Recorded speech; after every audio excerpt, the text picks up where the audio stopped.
துணை முதலமைச்சர் உதயநிதி ஸ்டாலின் உரையாற்றி வருகிறார். இந்த காட்சிகளை தற்போது பார்க்கலாம். நான் மிகுந்த பெருமையாக கருதுகின்றேன். I feel proud to share the dais with you, Mr. Prakash Ambedkar, sir. Sir, you are not just a family member of Dr. B.R. Ambedkar, but also the ideological successor of Baba Saheb Dr. Ambedkar. I warmly welcome you to Tamil Nadu, the land of Periyar and India's social justice headquarters. தந்தை பெரியாருடைய பிறந்த நாளை சமூக நீதி நாள் என்றும், அண்ணல் அம்பேத்கருடைய பிறந்த நாளை சமத்துவ நாள் என்றும் கொண்டாடுகின்ற, இந்தியாவிலே கொண்டாடுகின்ற ஒரே மாநிலம் நம்முடைய தமிழ்நாடு மட்டும்தான். தலைவர்களை கொண்டாடுகின்ற அதே வேளையில் அவர்களுடைய கொள்கைகளை அடுத்தடுத்த தலைமுறைக்கும் நாம் கொண்டு சேர்க்க வேண்டும். அதை மனதில் வைத்துதான் நம்முடைய முதலமைச்சர்கள் அயராது உழைத்து வருகின்றார்கள், திட்டங்களை தீட்டி வருகின்றார்கள். ஒடுக்கப்பட்ட சமூகத்திலிருந்து அப்பொழுதைய சென்னை மாகாண சட்டமன்றத்திற்குள் சென்ற முதல் சட்டமன்ற உறுப்பினர் திரு MC ராஜா அவர்கள். ஒடுக்கப்பட்ட மக்களை திராவிடர் என்று அழைக்க வேண்டும் என்ற சட்டமன்றத்தில் தீர்மானம் நிறைவேற்றியவரும் அவர்தான். இப்படிப்பட்ட பெருமை வாய்ந்த திரு MC ராஜா அவர்களுடைய பெயர்ல இன்றைக்கு நவீன கல்லூரி மாணவர் விடுதி கட்டட திறப்பு விழா நடந்திருக்கின்றது. சுமார் 228 கோடி ரூபாய் மதிப்பீட்டில் பள்ளிகள், கல்லூரி விடுதிகள், சமூக நல கூடங்கள் கட்டடங்களை நம்முடைய முதலமைச்சர்கள் இன்று திறந்து வைத்திருக்கிறார்கள். அதேபோல் பழங்குடியினர் 1000 பேருக்கு குடியிருப்புகளையும் நம்முடைய முதலமைச்சர்கள் திறந்து வைத்திருக்கிறார்கள்.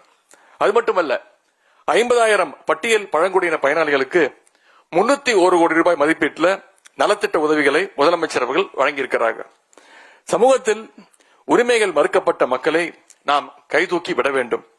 இதுதான் நம்முடைய முதலமைச்சருடைய தலைமையிலான திராவிட மாடல் அரசினுடைய ஒரே லட்சியம். இன்றைக்கு தமிழ்நாட்டுடைய வளர்ச்சி என்பது 9.69% இந்தியாவிலேயே முதல் இடத்திற்கு வந்துள்ளது. எல்லோருக்கும் எல்லாம் என எல்லாரையும் உள்ளடக்கிய வளர்ச்சியை உறுதி செய்கின்ற கழக அரசினுடைய திட்டங்கள் தான் இந்த வளர்ச்சிக்கு ஒரே காரணம். ஆதி திராவிடர் பழங்குடியின மக்களை கல்வியிலும் வேலைவாய்ப்பிலும் முன்னேற்ற வேண்டும். சமூக அடக்குமுறையில் இருந்து அவர்களை நாம் காப்பாற்ற வேண்டும். வன்கொடுமைகளை நாம் தடுத்து நிப்பாட்ட வேண்டும். இதற்கான உறுதியான நடவடிக்கைகளை நம்முடைய அரசு தொடர்ந்து எடுத்து வருகின்றது. ஒடுக்கப்பட்ட சமூகத்தைச் சேர்ந்த தங்கை அரியலூர் அனிதா நீட் தேர்வினால் 2017 உயிரிழந்தது நாம் அனைவருக்கும் தெரியும். நீட் ஒழிப்பே அனிதாவுடைய மரணத்துக்கான நீதி. எனவேதான் நீட்டுக்கு எதிரான சட்ட போராட்டத்தை நம்முடைய அரசு தொடர்ந்து செயல்பட்டு வருகின்றது. அன்றைக்கு மருத்துவக் கல்லூரிக்கு நுழைய தங்க அனிதாவுக்கு அனுமதி மறுக்கப்பட்டது, அனுமதி இல்லை. ஆனால் இன்றைக்கு அனிதா பிறந்த அதே அரியலூரில் மருத்துவக் கல்லூரி அரங்கத்திற்கு அவருடைய பெயரை சூட்டி அழகு பார்த்தது நம்முடைய திராவிட மாடல் அரசு, நம்முடைய முதலமைச்சர் அவர்கள். இதற்கு பெயர்தான் சமூக நீதி. இந்த உணர்வு நம்முடைய உள்ளங்களில் இருக்கின்ற வரை தமிழ்நாட்டை யாராலும் பிரித்து ஆள முடியாது. ஆனாலும் நம்மை பிரித்தாளுகின்ற முயற்சிகள் 1 நூற்றாண்டுக்கும் மேலாக நடந்து கொண்டிருக்கிறது. அந்த சூழ்ச்சிகளை நாம் புரிந்து கொள்ள வேண்டும், அதை முறியடிக்க வேண்டும். அதற்கு தந்தை பெரியார், அண்ணல் அம்பேத்கருடைய பார்வை நம்ம அனைவருக்கும் வேண்டும். அதற்காகத்தான் அண்ணல் அம்பேத்கருடைய பிறந்த நாளை இன்றைக்கு சமத்துவ நாளாக கொண்டாடுகின்றோம்.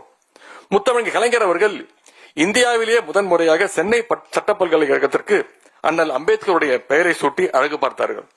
அம்பேத்கருக்கு சென்னையில மணிமண்டபம் கட்டியதும் நம்முடைய முத்தமிழ் கலைஞர் அவர்கள் தான்.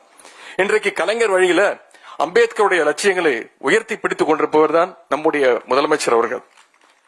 பட்டியலின பழங்குடியின மக்கள் சமூக ரீதியாக விடுதலை பெற வேண்டும். அது மட்டுமல்ல, பொருளாதார விடுதலையும் அவர்கள் அடைய வேண்டும். அதற்காகத்தான் அம்பேத்கர் தொழில் முன்னோடிகள் திட்டம் போன்ற திட்டங்களை நம்முடைய முதலமைச்சர் அவர்கள் செயல்படுத்தி வருகின்றார்கள். பட்டியல பழங்குடியின மக்களுடைய ஒட்டுமொத்த வளர்ச்சிக்காகவும் ஏராளமான திட்டங்களை செயல்படுத்தி வருகிறது நம்முடைய அரசு. அதற்கு ஒரு சிறந்த உதாரணம் தான் இன்றைக்கு நடந்திருக்கக்கூடிய இந்த நிகழ்ச்சி. ஆகவே அண்ணல் அம்பேத்கருடைய லட்சியத்திற்காக எந்த லட்சியத்திற்காக உழைத்தார்களோ அந்த லட்சியத்தை அடைவதற்கு நாம் அனைவரும் ஓரணியில் நின்று உறுதியுடன் பயணிப்போம். நலத்திட்டங்களை பெற வந்துள்ள அத்தனை பேருக்கும் என்னுடைய வாழ்த்துக்களை தெரிவித்துக் கொள்கின்றேன். அண்ணல் அம்பேத்கர் புகழ் ஓங்கட்டும். இன்று மட்டுமல்ல, எல்லா நாளுமே சமத்துவ நாளாக அமையட்டும் என்று கூறி வாய்ப்புக்கு நன்றி கூறி விடைபெறுகின்றேன். நன்றி, வணக்கம். ஆதி திராவிடர் மற்றும் பழங்குடியினர் நலத்துறை சார்பில் நடைபெற்ற சமத்துவ நாள் விழாவில் துணை முதல்வர் உதயநிதி ஸ்டாலின் உரையாற்றினார். இந்த காட்சிகளை பார்த்தோம்.